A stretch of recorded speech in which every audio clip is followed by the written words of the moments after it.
Ruas TV, rutin walaupun sedikit. Bismillahirrahmanirrahim. Assalamualaikum warahmatullahi wabarakatuh. Alhamdulillahilladzi arsala rasulahu bil huda wa dinil haq liyudhhirahu 'alad dini kullihi wa kafa billahi syahida.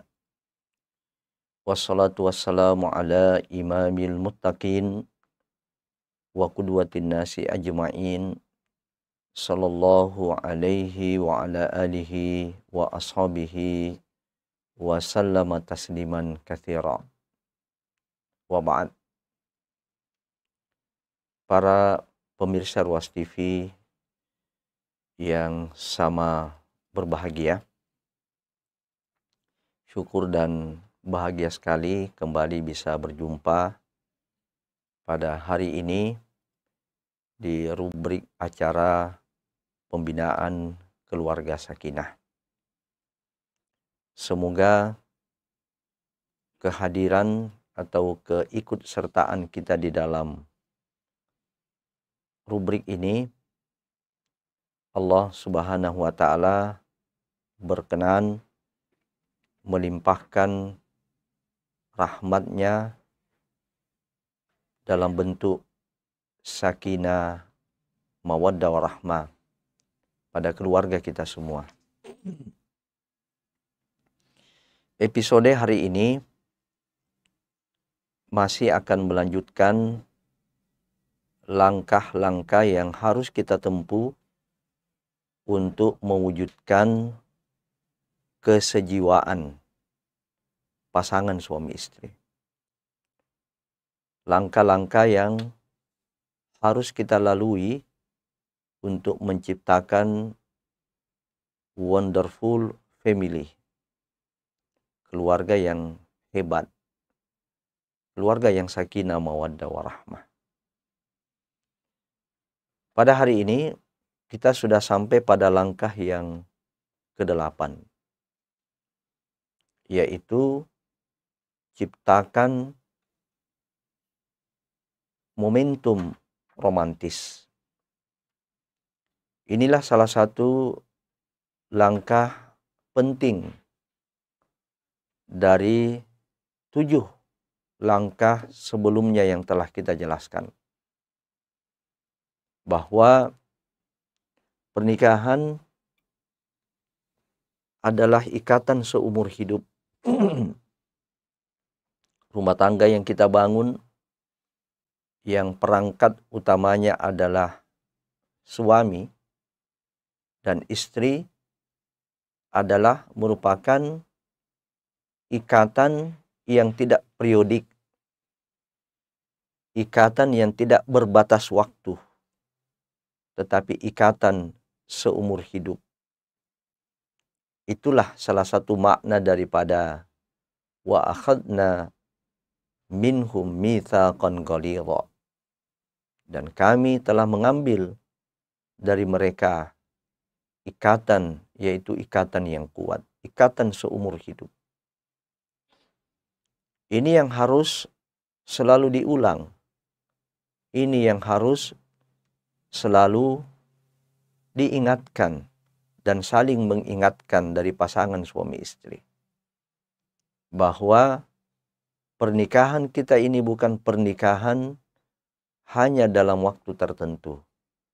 Ikatan yang kita bangun ini dan kebersamaan yang kita bangun ini bukan hanya kebersamaan sesaat, tetapi kita berikhtiar agar kebersamaan ini dan ikatan ini menjadi sebuah ikatan yang kekal, menjadi sebuah ikatan yang abadi, sampai Allah Subhanahu wa taala mengumpulkan dan menyatukan kembali pasangan suami istri, dan juga kita berharap anak dan cucu kita. Nah, karena pernikahan ini adalah merupakan ikatan seumur hidup, itu maknanya bahwa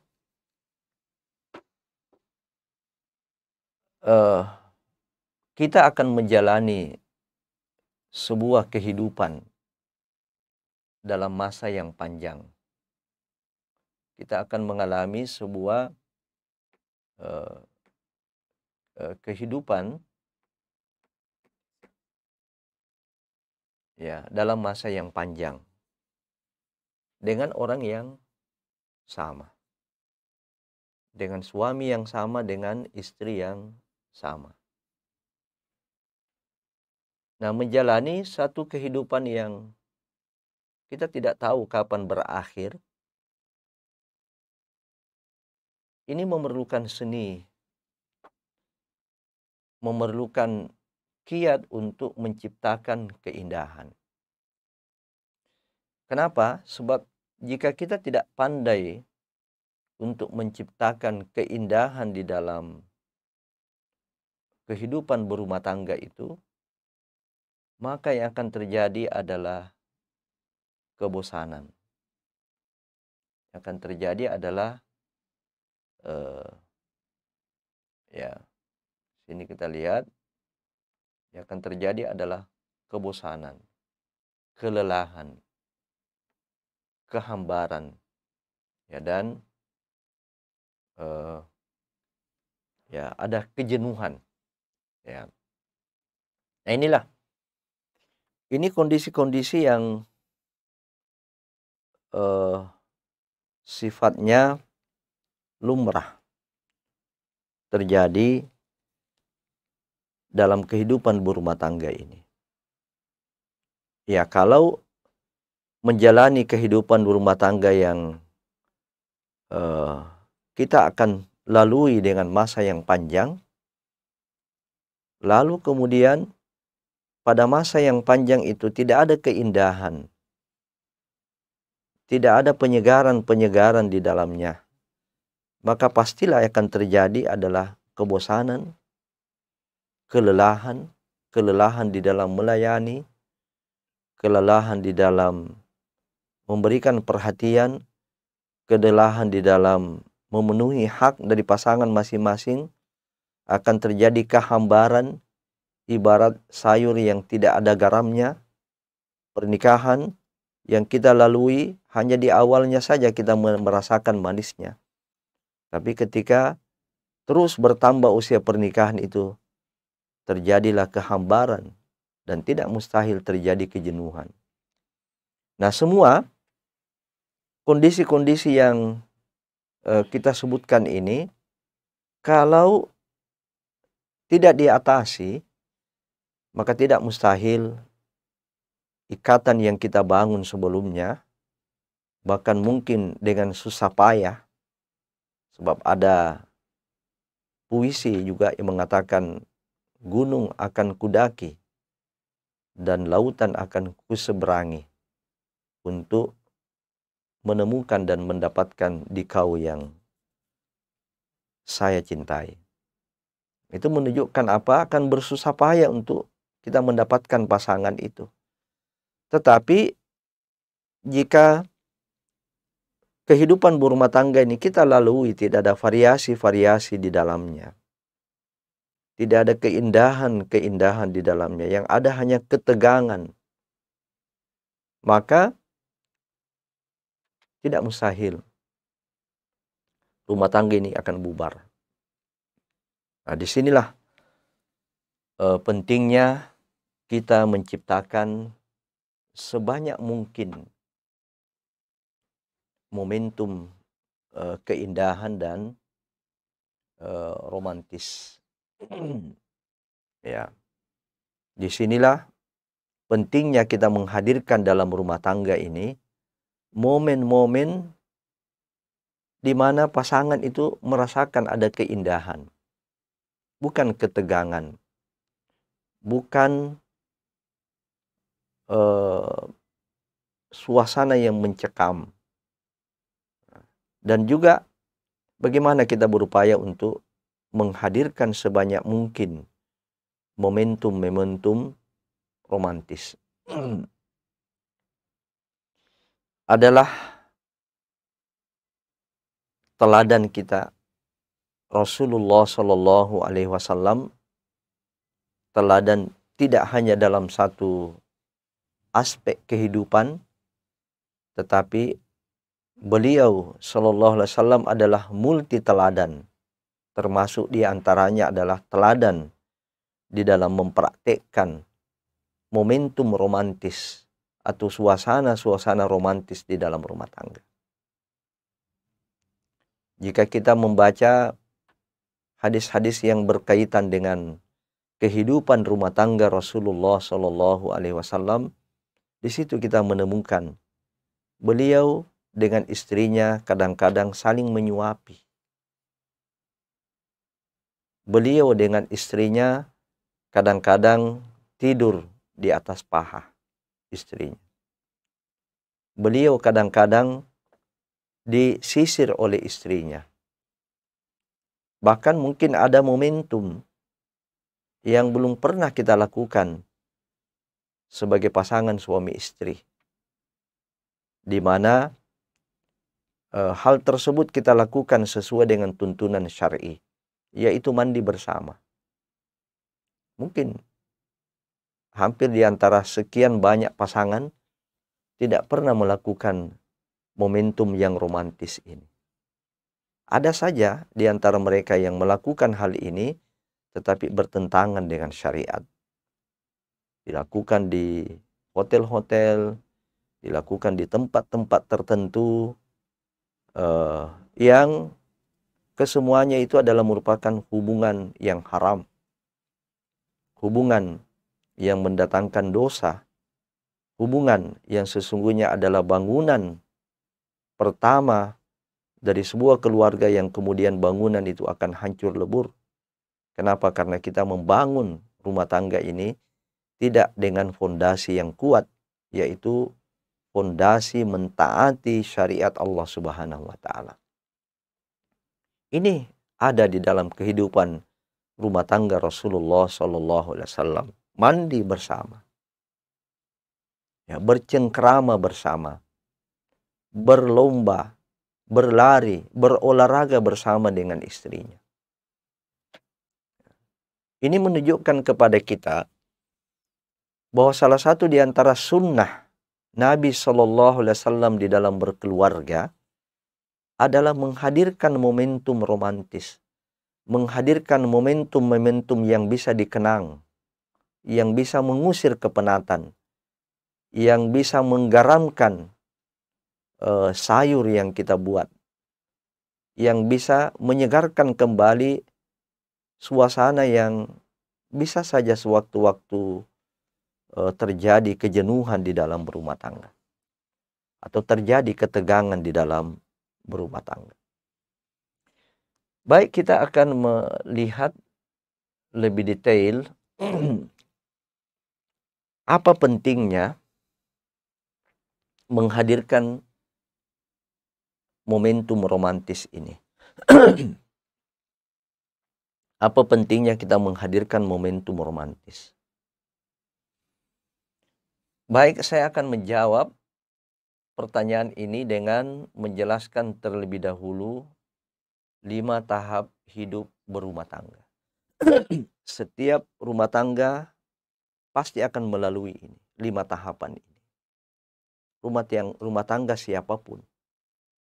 Ya, hanya dari 5 tahapan ini, ya ada yang baru pada tahapan yang pertama sudah jatuh.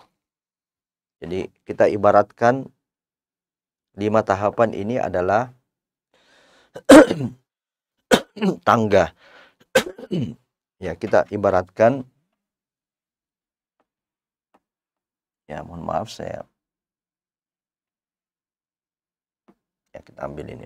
Ya, kita ibaratkan 5 tahapan ini adalah ibarat tangga. Tangga pertama di sini, ini tangga kedua, tiga, dan ini ada tangga kelima. Ya. Jadi rumah tangga yang usianya sekitar 20 tahun ke atas itu sudah melalui semua ini, tangga-tangga ini. Sudah melalui tahapan-tahapan ini. Namun, ada saja rumah tangga, baru saja dia lalui tahapan pertama atau tangga pertama, untuk naik di tangga kedua, di sini sudah jatuh. Ya, jadi untuk sampai kepada tangga yang kelima, sampai pada tangga yang kelima, inilah yang kemudian nanti disebut dengan wonderful love, wonderful family. Ya, tangga kelima ini. Ini kita harus berjuang melalui tangga-tangga ini. Kita harus berjuang melalui tangga-tangga ini. Ya, mari coba kita lihat. Ya, coba kita lihat tahapan-tahapan tersebut.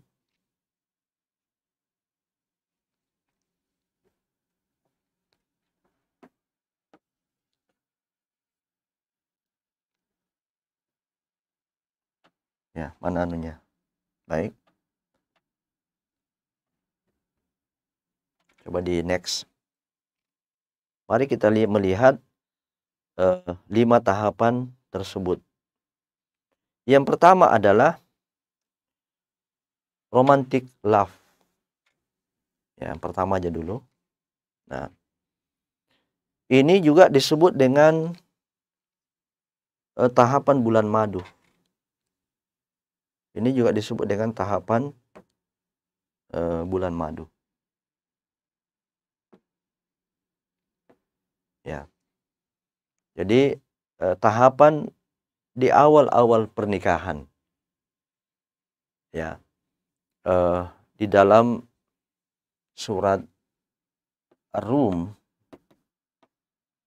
surat 30 ayat 21 diistilahkan tahapan ini adalah mawaddah wa ja'ala bainakum mawaddah warahmah. Jadi bercorak fisik, kecintaan yang bercorak fisik.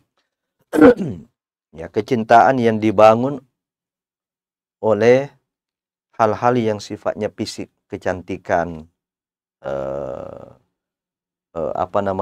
body yang bagus, ya, boleh jadi juga adalah harta dan hal-hal yang sifatnya fisik. Nah, pada tahapan ini ada gelora cinta yang menggebu-gebu, selalu ingin bersama, tidak mau terpisah, kemana-mana selalu mau bersama. Ya. Inilah tahapan yang disebut dengan romantic love, tahapan bulan madu. Ya, namanya bulan madu, ya kira-kira masanya 1 bulan atau 2 bulan. Nah, berikutnya adalah tahapan, mari kita lihat, coba di next dulu. Nah, kita hapus ini. Ya, disappointment or distress. Jadi tahap ada kesulitan, ada kesusahan. Ya, jadi pada tahapan ini pasangan suami istri cenderung mulai terjadi penurunan romantisme. Ya. Kenapa? Karena sudah melihat realitas hidup yang sesungguhnya. Jadi kalau di awal pernikahan yang dilihat oleh masing-masing pasangan itu adalah kecantikan, keindahan, kebaikan, melulu kebaikan dan keindahan. Ya, namun pada tahapan berikutnya boleh jadi di bulan ketiga, di bulan keempat, di tahun kedua itu sudah mulai terjadi adanya penurunan. Ini yang saya istilahkan tadi, ini tangga. Ada yang oke di sini, di tangga pertama ini oke, tapi dia naik ke tangga kedua, di sini sudah mulai mengalami masalah. Nah, sudah mulai cenderung terjadi penurunan. Kenapa? Karena sudah kelihatan realitas hidup yang sesungguhnya. Apa yang dia hadapi di dalam pernikahan itu sudah mulai kelihatan. Bekalnya sudah habis. Apalagi kalau sudah habis untuk pesta.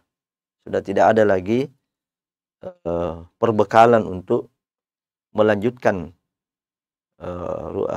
roda rumah tangga itu. Demikian juga sudah mulai kelihatan aslinya. Jadi pasangan suami istri ini sudah kelihatan, oh istri saya ini aslinya begini. Ya, istri saya ini aslinya pelit.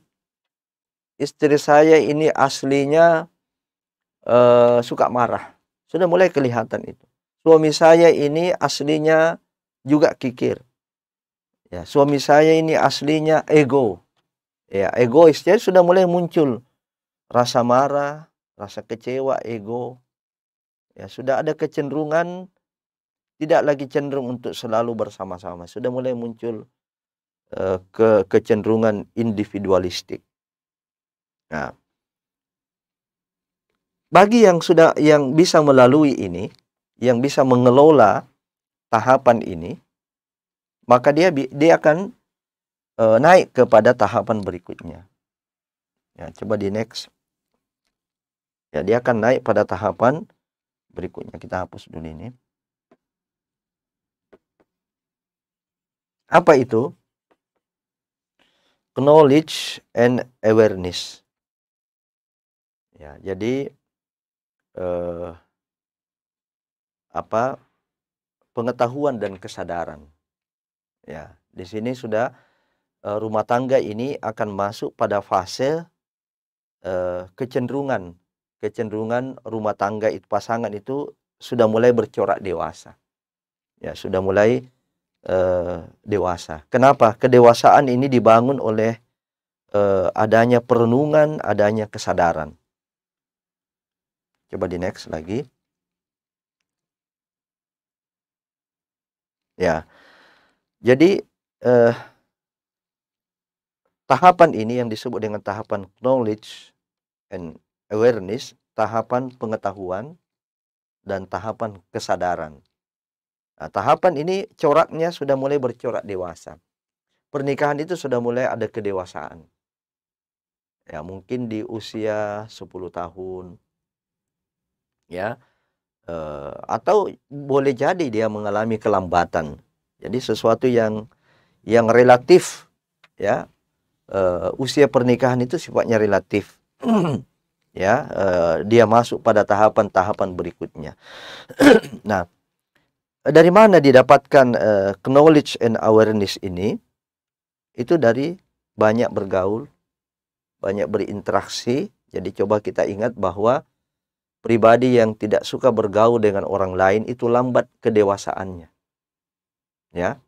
Jadi pribadi yang tidak suka bergaul dengan orang lain itu akan mengalami kelambatan dalam kedewasaan. Nah, salah satu di antara hikmah positif, ya, kita tidak mengenyampingkan juga adanya hikmah negatif dari pergaulan itu adalah kedewasaan. Kita banyak bergaul dengan karakter orang lain. Kita juga banyak bergaul yang maknanya adalah menyesuaikan sifat perilaku kita dengan orang lain. Ya, bagaimana orang lain menyenangi kita, bagaimana orang lain merasa nyaman dengan kita. Itu terjadi ketika banyak bergaul. Ya, banyak belajar, mengikuti pelatihan-pelatihan, mengikuti daurah-daurah, mengikuti kajian-kajian parenting. Inilah yang melahirkan pengetahuan dan kesadaran. Diskusi-diskusi, seminar-seminar dan sebagainya. Nah, ini tahapan yang ketiga, sudah mulai bercorak dewasa. Artinya fondasi dan benteng-benteng rumah tangga ini sudah mulai masuk pada tahapan kuat, ya, tahapan penguatan. Baik, kita masuk pada tahapan yang keempat. Fase yang keempat, ini fase transformation. Ya, fase transformasi, ya, dari tahapan-tahapan sebelumnya. Di sini sudah coraknya adalah corak kematangan hubungan. Nah, ini tadi dia menjadi satu pilar, ya, pilar penting untuk tegaknya rumah tangga yang sakinah, mawaddah, warahmah. Di sini lebih naik lagi, ya, yaitu mulai terjadi kematangan hubungan. Pasangan suami istri semakin menghayati makna kehidupan berumah tangga. Apa sesungguhnya hakikat kehidupan berumah tangga ini? Ini ada pada tahapan begini, ya. Sudah mulai kita ada muncul kesadaran bahwa sesungguhnya rumah tangga kita ini adalah miniatur surga, ya. Rumah tangga ini adalah apa ya istilahnya, ya apa itu ya, ketika ada sebuah rencana bangunan, ya, ya kayak market apa, ya. Jadi miniatur, ya, miniatur surga. Ya, rumah tangga ini, rumah ini adalah ibarat miniatur surga yang di dalamnya kita mendapatkan kenikmatan-kenikmatan. Kita tidak akan dapatkan kenikmatan-kenikmatan itu di luar.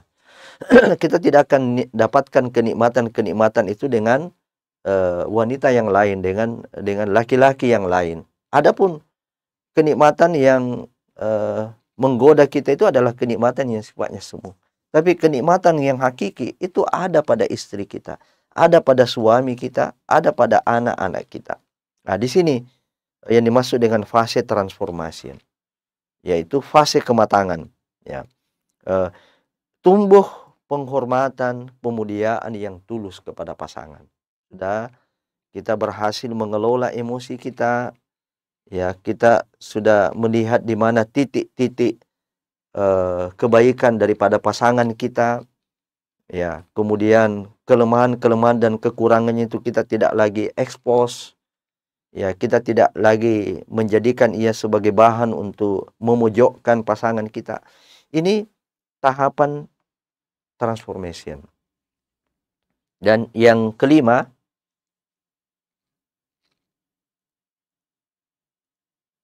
ya, ini kurang nampak, kurang kelihatan. Inilah real love. Inilah sesungguhnya disebut dengan cinta yang nyata, ya. Jadi inilah keluarga yang hakiki, ya. Inilah real love, ya. Cinta yang hakiki itu ada di tahapan kelima, ada di tangga puncak, ada di tangga yang tertinggi, di tangga yang kelima, ya. Yaitu terciptanya kesejiwaan suami istri. Terciptanya bukan lagi mawaddah, tapi rahmah di sini yang muncul. Nah, ini dialami oleh pasangan yang sudah melalui 4 tahapan ini. Boleh jadi dia di usia pernikahan 20 tahun ke atas. Ya, 20 tahun ke atas ini baru dia rasakan ini real love. Ya. Real, ya, real love. Inilah cinta yang hakiki. Inilah cinta yang nyata. Ya, yaitu terjadinya persenyawaan. Ya, terjadinya kesejiwaan suami istri. Ya. Engkau bagian daripada diri saya, aku bagian daripada diri engkau. Dia tidak bisa dipisahkan lagi. Ya, kemarin kita memperumpamakan kesejiwaan itu ibarat 2 unsur yang bersatu yang tidak bisa lagi dipisahkan, seperti air. Air ini terdiri atas 2 unsur, unsur hidrogen dan unsur oksigen. Ini sudah bersenyawa, ini sudah bersejiwa. Ya, ini tidak bisa lagi dipisahkan. Air ini tidak bisa lagi kita pisahkan. Dia sudah bersenyawa, sudah membentuk unsur lain. Ya, namanya air. Ya, tapi unsur ini menurut rumus kimia ini terdiri atas 2 unsur, hidrogen dan oksigen. Tapi kita tidak bisa lagi melihat mana di sini hidrogennya, mana di sini oksigennya. Ya, nah, inilah yang kita harapkan Ini yang kita harapkan, keluarga yang kita bangun ini setelah melalui berbagai tahapan, melalui berbagai fase-fase kehidupan ini, dia sampai pada real love. Inilah wa ja'ala bainakum mawaddatan warahmah. Nah, ini tidak lagi bercorak fisik. Kecintaan di sini dibangun tidak lagi bercorak fisik. Ya, tapi dia bercorak apa? Bercorak imaniyah. Bercorak kesadaran. Ya, bercorak ruhiyah, batiniyah, bukan lagi hal-hal yang sifatnya fisik. Ya, cobalah lihat pasangan orang-orang tua kita dahulu, nenek-nenek, kakek-kakek, begitu setianya mereka itu. Ya, begitu setianya mereka itu. Punya anak, punya cucu yang rumahnya bagus kayak hotel, ya. Tapi mereka berdua ini lebih senang dia tinggal di rumah gubuk. Terasa gelisah kalau salah satunya berpisah. Ya. Kenapa? Karena sudah real, mereka sudah merasakan real love. Cinta yang betul-betul hakiki, cinta yang betul-betul nyata. Nah, di sini apa yang paling berperan? Apa yang paling berperan untuk menciptakan real love ini? Sinilah keimanan. Disinilah ilmu. Disinilah amal. Jadi kalau saya simpulkan, iman untuk menciptakan real love ini, iman, ilmu, amal. Bagaimana keluarga itu terus memelihara iman, terus berada dalam suasana ilmu, majelis ilmu. Ya. Kemudian ini amal, terus beramal, bersedekah, mengamalkan apa yang diilmui itu. Ya. Dan yang keempat adalah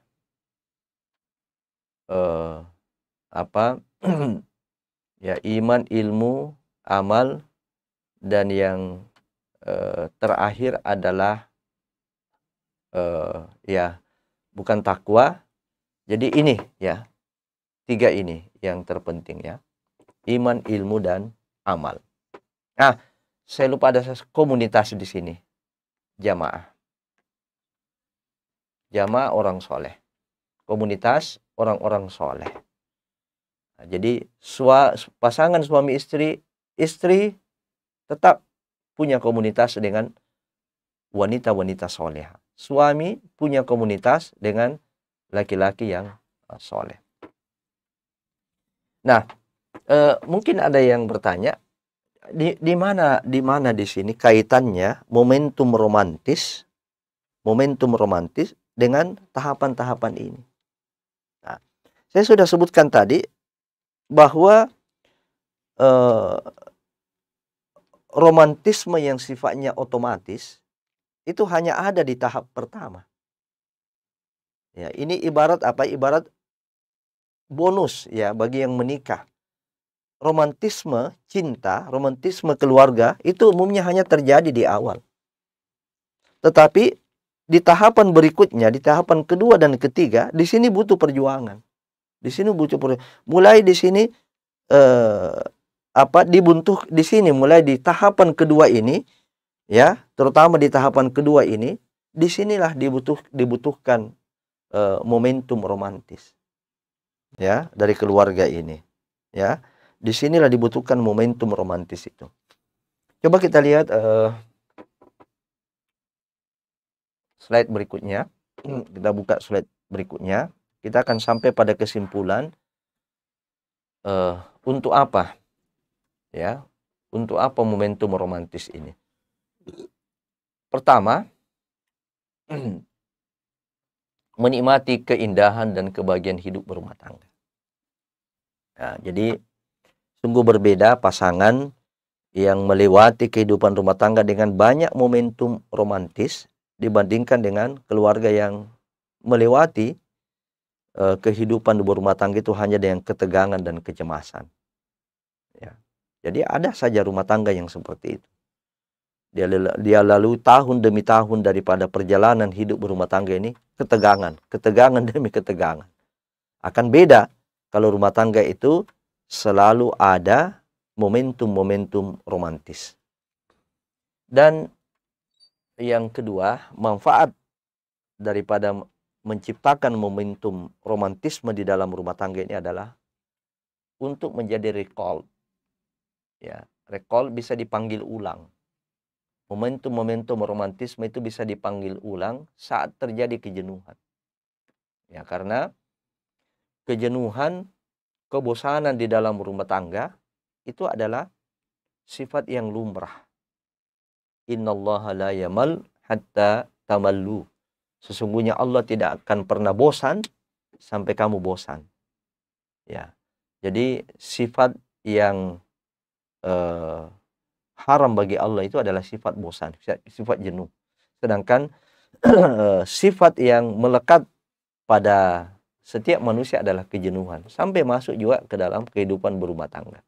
Di saat terjadi kejenuhan, disinilah pentingnya menghadirkan momentum romantis ini. Disinilah pentingnya kita merekol kembali, kita memanggil ulang kembali suasana-suasana romantisme dalam kehidupan berumah tangga ini. Terakhir, statement terakhir, ini dari bagian pertama kajian kita tentang menciptakan momentum romantis, bahwa momentum romantis itu akan sangat terasa manfaatnya ketika perjalanan keluarga memasuki tahun ke-10, apalagi tahun ke-20. Tahun penuh tantangan dalam kehidupan berumah tangga kita. Maka hal yang harus kita hadirkan itu adalah menghadirkan momentum romantis. Ini yang dapat kita sampaikan pada hari ini. Insya Allah pada hari Selasa yang akan datang kita akan berbicara lebih jauh lagi bagaimana tips menghadirkan momen romantis dalam kehidupan berumah tangga itu. Kemudian apa yang menjadi penghalang seorang suami kadang-kadang tidak romantis lagi, hanya di awal-awal pernikahan. Demikian juga apa yang menjadi penghalang bagi istri. Suasana romantis itu tidak bisa dihidupkan kembali dalam kehidupan rumah tangga. Silakan bagi pemirsa yang ingin bertanya, sudah ada pertanyaan yang masuk, silakan untuk dibacakan. Bismillah. Baik, kepada pemirsa yang ingin bertanya silakan diketik di kolom komentar, ketik nama, provinsi, dan pertanyaannya. Sudah ada satu yang masuk, Ustaz, dari Ibu Fitrah Fana. Afwan Ustaz, apakah ada rentang usia ideal bagi seseorang untuk menikah agar rumah tangganya bisa lebih mudah dijalani atau tidak rentan? Ya. Kalau menurut syariat, usia balik, ya, usia balik laki-laki dan perempuan. Ya. Kalau umumnya usia balik bagi laki-laki itu 15 tahun. Perempuan bisa lebih cepat dari itu. Bisa 12 tahun sudah balik. Namun wallahu alam, terciptanya mulai kedewasaan di dalam berumah tangga itu di usia-usia katakanlah kalau perempuan itu di usia SMA paling cepat. Ya, kemudian laki-laki di usia-usia perkuliahan. Ya. Kenapa? Sebab kedewasaan ini berbanding lurus dengan pergaulan, berbanding lurus dengan ilmu. Ya. Jadi ada dua faktor utama yang membentuk kedewasaan itu. Yang pertama adalah faktor pergaulan, yang kedua adalah faktor ilmu. Ya. Termasuk usia. Jadi pertambahan usia itu semestinya juga makin mendewasakan. Pertambahan usia itu semestinya juga makin mendewasakan seseorang. Nah, makanya satu hal yang ajaib dan mengherankan kita, kalau ada orang yang sudah usianya sudah 30 tahun kok pemikirannya masih kanak-kanak. Ya, tindakannya juga masih kanak-kanak. Itu ada kelainan. Orang yang seperti ada kelainan. Yang kedua tadi ilmu itu makin banyak dia menempa ilmu, menuntut ilmu. Ya, terutama ilmu tentang kehidupan ini, ilmu tentang ini juga yang akan mempengaruhi kedewasaannya. Ya, dan eh, yang ketiga tadi adalah faktor pergaulan. Ya, pergaulan, kita banyak berinteraksi dengan orang lain. Nah, di situ kita akan belajar karakter. Di situ kita akan belajar bagaimana hendaknya perilaku kita agar orang lain merasa nyaman, merasa aman dengan kita. Nah, seperti itu, Bu. Jadi kalau saya pribadi, bagi anak-anak saya, kalau dia perempuan, ya, dia perempuan itu semestinya dia sudah kuliah, ya, sudah makin dewasa, ya, karena kalau anak-anak SMA itu umumnya usia-usia SMA umumnya masih labil, emosinya juga masih tinggi, kemudian masih butuh pengalaman, ya, masih bersifat kekanak-kanakan. Nah, kalau dia sudah mulai kuliah, ya, dia di usia-usia kuliah, apalagi di akhir-akhir perkuliahan itu sudah mulai tercipta kedewasaan itu. Ya, namun di zaman sekarang ini, kalau ada seorang perempuan, apalagi anak kita ini, yang sudah usia balik, dilamar, itu insya Allah masih lebih selamat. Masih lebih selamat dibandingkan dengan tidak menikahkan. Kenapa? Karena mendidik anak perempuan di zaman ini tidak mudah. Ya, mendidik anak perempuan di zaman ini tidak mudah. Karenanya mencari juga wanita-wanita yang perawan di zaman ini, itu sudah sulit. Ya, sudah sangat sulit. Mungkin di antara sekian, di antara 20 wanita, syukur-syukur kalau kita bisa menemukan satu di antara 20 itu, ya, dia adalah wanita yang perawan. Perawan yang saya maksud ini tidak pernah disentuh sama sekali, sentuhan yang tidak syar'i. Ya, tidak pernah mengalami sentuhan yang tidak syar'i, ya, kepada wanita kita. Ya, sehingga warning juga bagi kita kalau anak kita sudah berkali-kali dilamar kita tolak. Ya, boleh jadi Allah menjatuhkan fitnah bagi orang tuanya dan bagi anak tersebut, sehingga tidak ada lagi yang datang mau melamar. Ya, tidak ada yang datang lagi mau melamar, kecuali yang datang itu adalah orang yang agama dan akhlaknya tidak kita ridhoi. Nah, karena itu akan beda, ya, akan beda anak perempuan dengan anak laki-laki. Ya, namun kalau kita bisa mendidik dengan baik, anak kita itu tetap dia istiqamah dengan agamanya, ya, tetap kita bisa kendalikan, ya, bisa kita kuasai, ya, maka boleh, ya, bagaimana anak-anak itu sudah melewati fase kekanak-kanakan, ya, dia sudah mulai dewasa, sudah mulai cenderung dewasa, ya, sehingga ketika dia masuk di dalam jenjang pernikahan itu betul-betul dia menyikapi rumah tangga itu dengan kedewasaan, ya, bukan kekanak-kanakan yang cenderung emosi masih meledak-ledak. Ya. Wallahu alam. Silakan bagi pemirsa yang lain yang masih ingin Ya, bertanya. ada pertanyaan lagi Ustaz dari Bapak Devan Alka. Afwan Ustaz, bagaimana menciptakan romantisme untuk usia pernikahan di atas 10 tahun? Ya, jadi kalau romantisme itu kita sudah bangun di awal, dan ini kita jadikan sebagai sesuatu yang terencana, yang terprogram, ya, misalnya dengan rekreasi berduaan saja, atau menghadirkan momentum-momentum yang spesial di dalam kehidupan berumah tangga kita. Di usia tadi, usia berapa tadi? 10 tahun, itu ada istilah recall.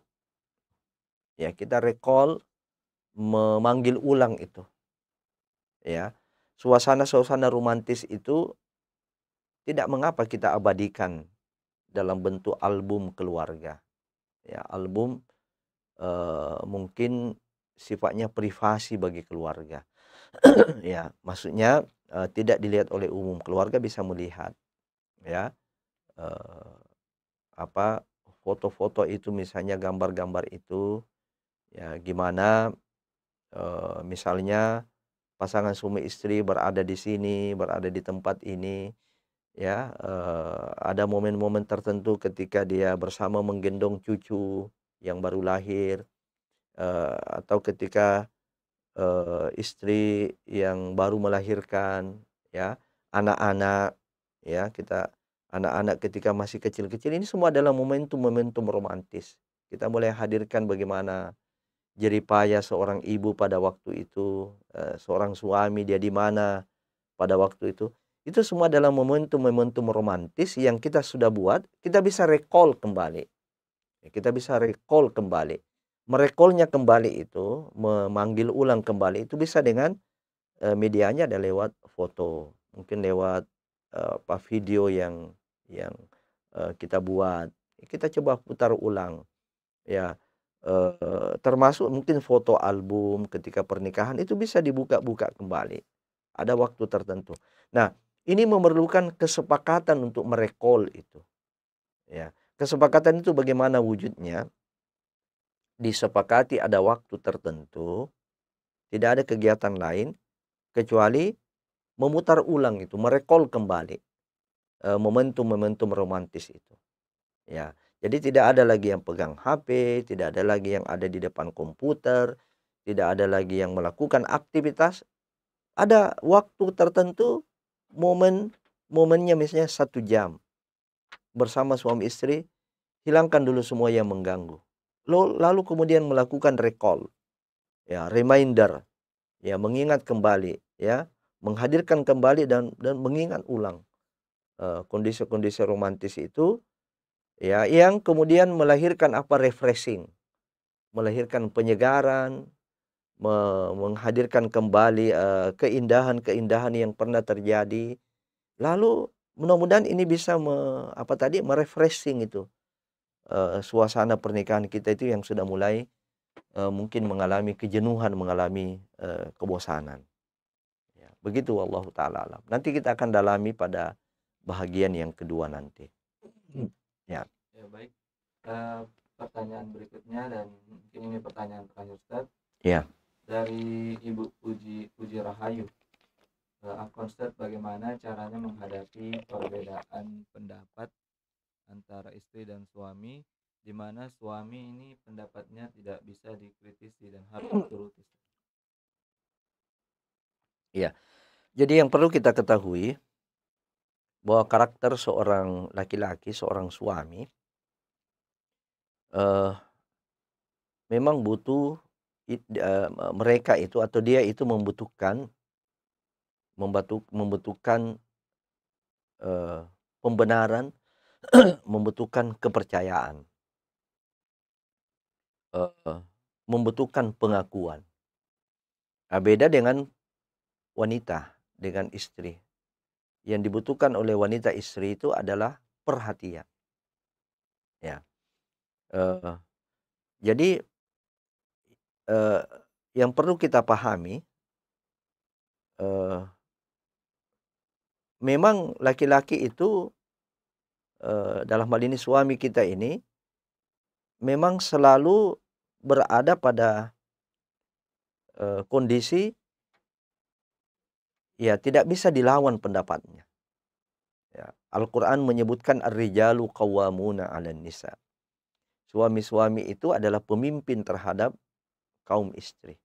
Bagaimana karakternya pemimpin? Karakternya pemimpin itu tidak mau dilawan pendapatnya. Ya, keras, ya. Tidak mau dikalahkan dia punya pendapat. Itu dulu. Sehingga bukan bermakna di sini kita harus mencari cara, ya, kita harus mencari ya sampai cara-cara yang tidak benar untuk mematahkan pendapatnya itu. Ya, Bukan kita mencari strategi untuk melawan kemudian mematahkan dia punya pendapat. Tapi bagaimana kita memberikan kesan menerima pendapat itu, ya, menerima pendapat itu, ya, mungkin dalam wujud kita mengalah, ya, dalam wujud kita mengalah, kemudian kita mencari cara lain, kita mencari jalan lain untuk masuk ke situ. Ya, kita mau merubah mungkin dia punya karakter, jangan sekaligus, ya, jangan kita lawan. Ya, hampir tidak ada suami ketika dilawan yang tidak bereaksi. Dan ini juga sifat umum juga saya kira terjadi pada istri, hanya pada seorang laki-laki yang kodratnya memang seperti ini. Jadi jangan kita istilahnya fight, ya, kita bertarung mati-matian. Tapi bagaimana seorang istri memposisikan dirinya, dia orang yang dipimpin, dia adalah bawahan. Kalau dalam sebuah perusahaan, bagaimana seorang bawahan itu bersikap, ya, bagaimana perilakunya, sikapnya kepada atasan. Ya, seperti itulah memang takdir Allah Subhanahu wa taala yang Allah buat untuk terciptanya rumah tangga yang harmonis, ya. Jadi jauhi kesan seorang istri ini melawan, mau melakukan pertarungan yang baik dengan suami, ya. Walaupun mungkin itu dalam hal-hal yang sifatnya prinsip, jadi di sini sangat terkait dengan metode, sangat terkait dengan cara. Jadi bukan hanya kita bersikap reaktif, tapi bagaimana kita mencari cara, mencari metode, seolah-olah kita larut dengan pendapatnya, tetapi kita akan merubah dengan cara yang lebih halus. Wallahu ta'ala alam. Demikian sesi pemaparan atau penjelasan kita dengan satu tema pada hari ini, langkah ke-8 membangun rumah tangga yang sejiwa, yaitu menciptakan momentum romantis. Insya Allah bahagian kedua daripada judul ini akan kita sajikan dan kita bahas pada perjumpaan yang akan datang, insya Allah. Kita akhiri, subhanakallahumma bihamdik, asyhadu an la ilaha illa anta astaghfiruka wa atubu ilaik. Wassalamualaikum warahmatullahi wabarakatuh.